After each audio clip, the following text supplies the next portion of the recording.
Have you ever thought about investing? Do you want to invest in real estate? You want to own properties and buildings and skyscrapers, but something's stopping you? Then this video is for you. Not for the multimillionaire investors, they probably already know what they're doing, but for those of you that would love to get a piece of the pie, own a piece of the pie, but you've been struck by fear. Stick around and let me show you how to move away from fear to actually making money in real estate investing. So if you have been thinking about real estate investing, but you're paralyzed by what ifs, trust me, this video is for you. Today, I want to help you do something powerful. I want to help you move forward with wisdom and not fear. If you follow these steps, you have wisdom and you're going to be leaving fear behind. We're going to break down how to buy your very first investment property with confidence, clarity, and with purpose. Whether you're in Homestead, Kendall, or if you're thinking about investing pretty much anywhere, whether it's South Florida or different states, the exact same principle applies for you. Let's walk it through it together. Just one step at a time. Follow these steps and you will be able to leave those fears behind and get your first property. Let's do it. Let's talk about it. It's here. Let's start here. In truth, it's completely normal to be scared. Of course, it's money. It's our hard work. It's sacrifice. It's okay. It's a big step. I've spoken with teachers, nurses, electricians, even lawyers. These are smart people, capable people. And they would say things like, what if I make a bad deal? What if I can't cover the mortgage? Or what if I make a mistake and lose everything? But you know what? Every investor you admire today, every single one of them, has stood exactly where you are, in the exact same place. The fear didn't go away. You could ask them, but they took action anyway. Fear is not your enemy. Paralysis is. That is your true enemy. So let's move. And often fear comes from what we don't know. When we shine that light on those things that we don't know, then fear is not as strong. It loses its grip a little bit. So I always say, we don't invest in fear. We invest with faith, that's important, in wisdom, and you must have a strategy. If you have those three things, you can move forward and leave fear behind. So let's break down some steps. Follow this step. The first step is that you have to know your why. Before you begin investing, before you begin thinking about this journey that you're about to embark in, you have to know why you're doing it. This is really the soul of investments. This needs to be big enough. This needs to be important enough of why you're getting into this. Your why will keep you going when things get uncomfortable, and yes, they will. Investing is not easy, and it's not for everyone. Real estate investment takes time, it takes effort, it takes sacrifice. But if your why is big enough, it won't really matter. Those things will be minor. They will be not as important. So your why needs to be big enough. Do you want to supplement your family with income so your spouse can stay home? Do you want to create a future for your kids that is different than yours? You want to break generational poverty? You want to actually have generational wealth? You want to retire comfortably? Write it down. Whatever it is, write your why down and frame it and pray over it. Because your first property is more than bricks and drywall. It's you have to think about it as the beginning of your legacy. If you ask me, should you invest? The answer is going to be yes, yes, and yes. Should you invest in real estate? Yes, yes, and yes. Are there different forms of investments? Yes, yes, and yes. We can discuss those in other videos. Let me know in the comments below if you want to give you different options of how to invest in real estate. But it is worth it. But your why needs to be big enough, because that's going to get you to your end goal. And you can't get there. I know of investors who started with one bedroom condo in Leisure City. And now they have 2 and 3 rental units in different places. But they started and they knew their why and they know where they're going. It's not about how fancy you start. It really isn't. It's not about shiny gold things. It's about being faithful in the beginning and staying the course. Your why is your first step and is your most important step. Got it? All right. Step number 2. You have to know the language of investing. So as you learn the language, you know what people are talking about, and you know how to get in the game. So let me give you, for example, some terms that you're gonna hear a lot about. ROI, return on investments. This simply means how much money you're making compared to how much money you're putting in. So when you compare, I'm putting this much money in, I'm getting this much money back. This was called the return on investment, ROI. The second term that you're going to hear a lot is cash flow. See, that's slightly different. That's how much money you have after you have paid everything off. All of the bills are paid off, and that's what the cash flow is. Another term that you're going to hear a lot is cap rate. Cap rate is the measure of return that helps you compare properties. You know, whether it's a 5% cap rate or 7% cap rate or that cap rate that helps you look at 2 different properties without the look of the properties. And I'm gonna get into that in a moment. Okay, so but the cap rate it just measures. It helps you measure properties. Another term that is important to know is operating expenses. Operating expenses. Well, expenses is a known word. Operating, it means what is everything? How much do you need to keep the property running? And those terms are important in order for you to know, is this truly worth it? So you don't need to be perfect, but you just need to be informed. And the more informed you are, the better guided you are, the better decision that you can make. But, that's what I'm here to help with. Step number 3. This is also important. So step number 1, you know your why. Step number 2, you know the term. Step number 3, you're going to start small. It's important to start small, and I think about this big mansions. But for example, if you turn on the TV, if you look at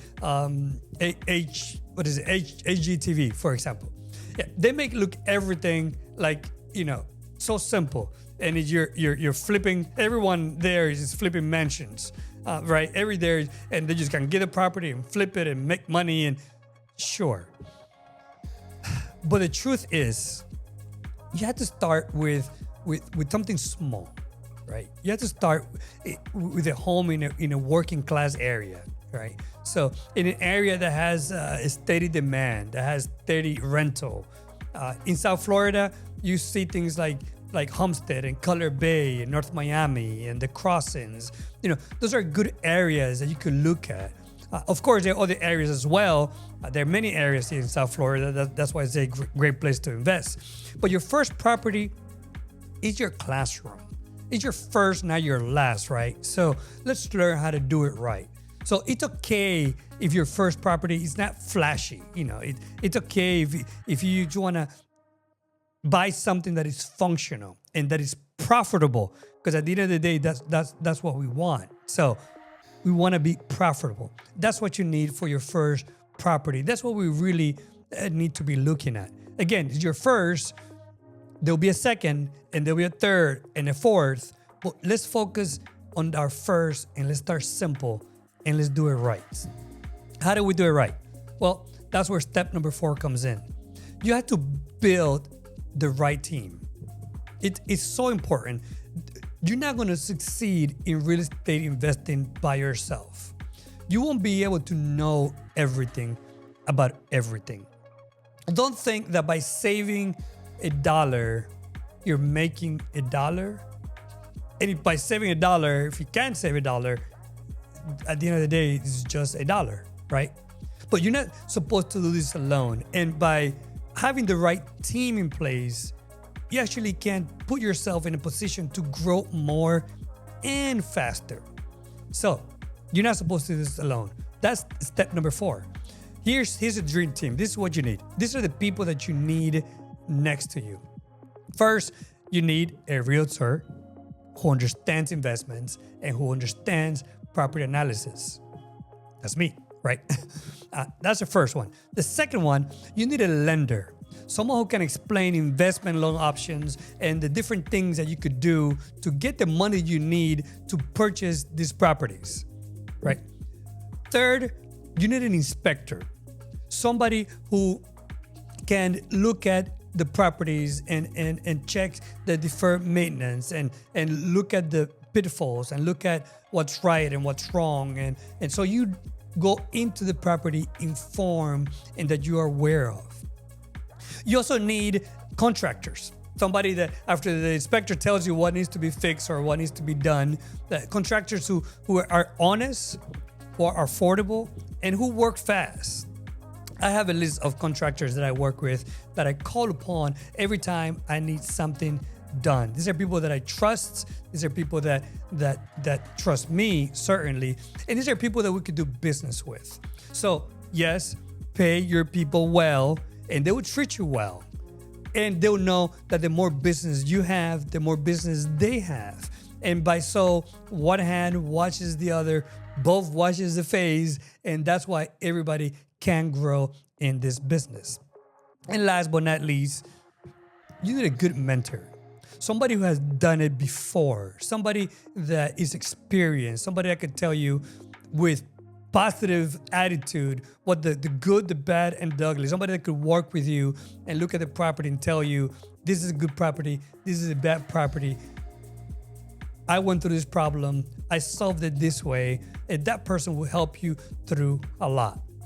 Of course, we have Proverbs 15:22 that says, plans fail for lack of counsel, but with many advisors, they succeed. And that's what you need on your side.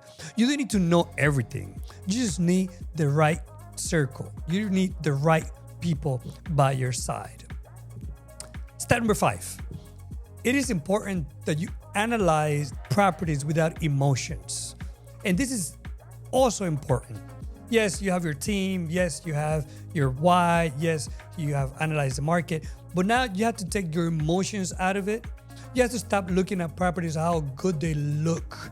And you have to think about it, how much money they can make you, right? So this is how you have to start analyzing investments property, not with your emotions, but you start looking at something else.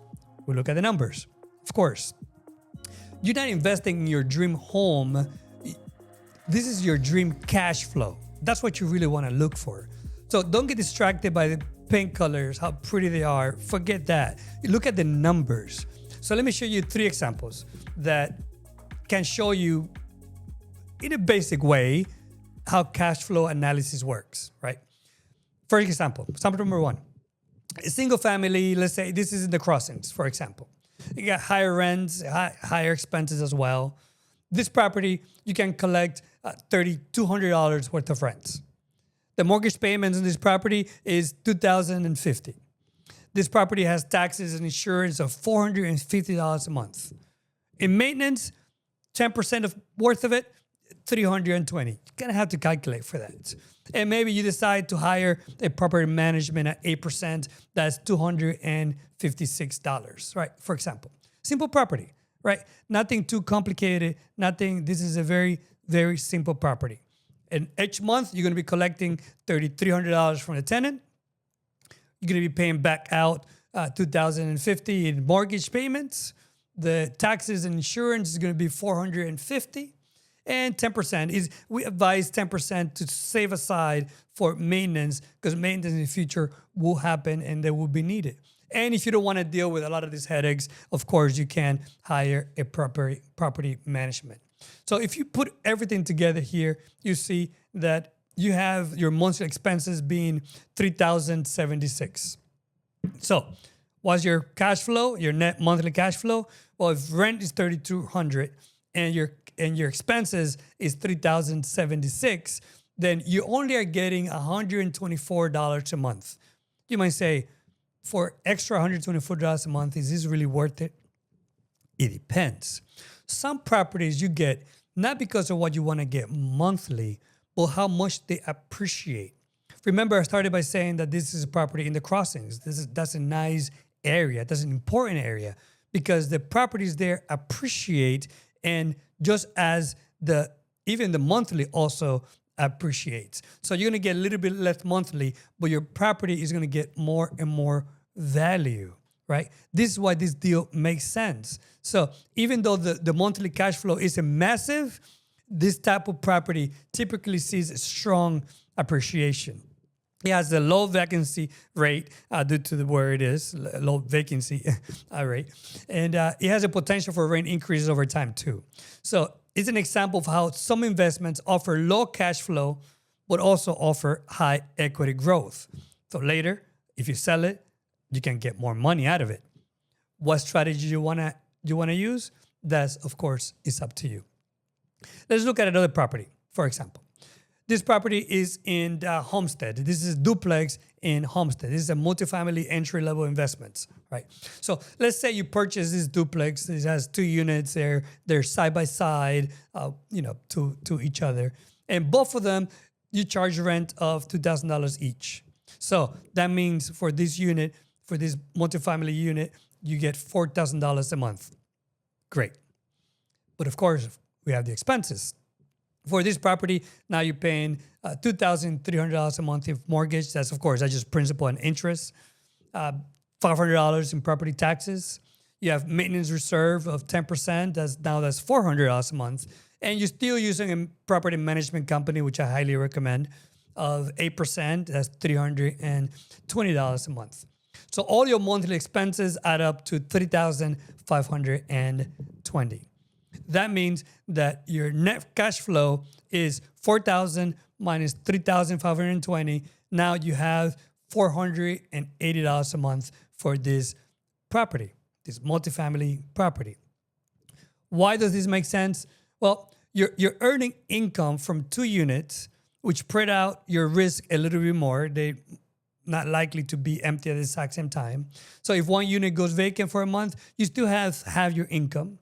Right? It's a duplex, which qualify for residential loans, whether it's FHA or conventional, many of which allow for low down payments that you could use to your advantage. So if you live in one unit and rent the other, you may also qualify for owner-occupied financing, which is typically better than other interest rates out there. So that's also another great option. A third option. This one has lower appreciation, but has higher cash flow. So this one, the rent is $2,500. The mortgage is $1,650.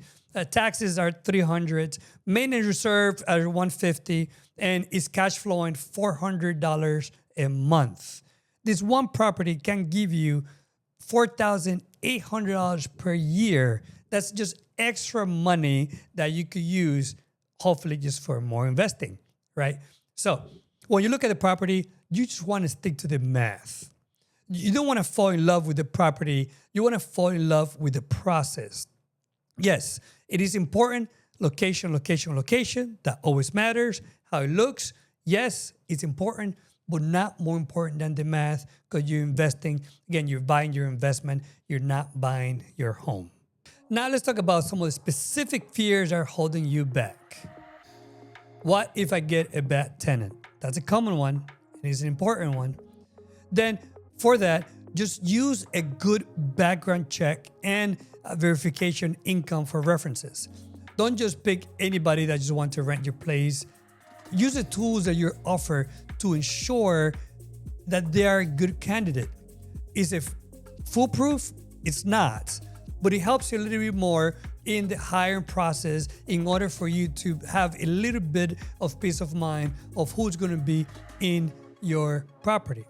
Another option that you could do is just hire a property management company. They'll take that responsibility, and that'd be something else that you don't have to keep in your mind. Another fear, what if something breaks? Just being honest, yes, something will always break. It's tough. It's property. It's real estate. Something will break. So just have that in your mind that something will break. Not that it might break. Even if you buy a new property, which I did, something always breaks. What you must do, always budget, and that's why we went through those examples before, to have between 10 and 50% of your rent each month for repairs. That means that every time you get the money back, every time you get the rent money, that 10 and 50% you're going to put aside. There's going to be a bank account on the side, which you should have for your investment properties. Talk about that in another video. You have to have that money set aside. Whether it is for every $100, put $10 aside, $15 aside. Just put it aside and leave it there. So when the big repairs come, you're ready. And you don't have to worry about it because the money is already there and doesn't have to come from your bottom line. Remember, we're going to create generational wealth, not monthly wealth. So this is going to take time, but it can be done just as many others have done it, and you can too. Another excuse that I hear, what if the market crashes? Well, real estate is cyclical. Could there be a crash in the future? Yes. Some areas are more prone to crashes than others, but it's bound to happen. But what happens is this. Although a market crash can happen, if you're prepared and you're holding on to your real estate, the market crashes always are followed by a market increase in prices of properties. If you look at the data of the many years, every time there's a crash, properties become more and more expensive after the crash.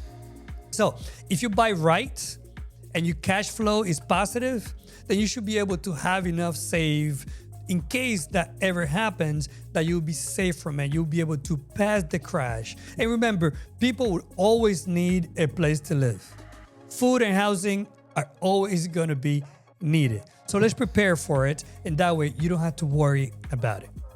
Of course, we read in 2 Timothy 1 verse 7, it says, "For God has not given you a spirit of fear, but a spirit of power, love, and sound judgment." You were created boldly. Let's build wealth with wisdom, not worry, not fear. That's not for you.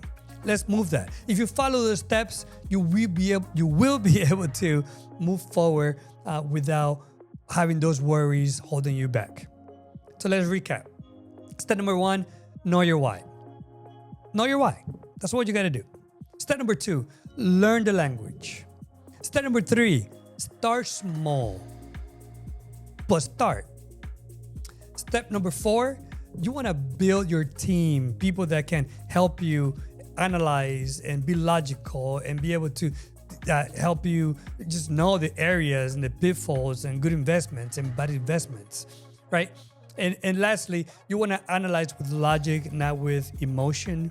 You want to make sure that 2 + 2 is 4. Don't read into it. Just know whether it works or whether it doesn't work, and just move to the next property. And the more you analyze properties, the easier it becomes. The easier you'll be able to see that you can do it easier and easier every single time. Another thing is, do not paralyze yourself in doing analysis either. There are billions of properties. You cannot analyze them all. Just find the one that works and stick to that one. Are there better ones? Yes. Are there worse ones? Yes. But you want to start. Just choose a good one and let's get started. You just need a plan. You need some support, and you just need a little bit of faith, and this is something that you can do. So if you're ready to talk about how to purchase your first property and where to purchase and start looking, give me a call. I'm here for you. My contact information is below. So what's holding you back from buying your first investment property? What fears do you have? Did I miss anything? Is there something that I said that you agree or disagree? Whatever it is, let's talk about it in the comments below. As always, I just want to thank you and remind you that I am here for you. And always remember that God loves you, and so do I. Take care, God bless, and I'll see you in the next one. Bye-bye.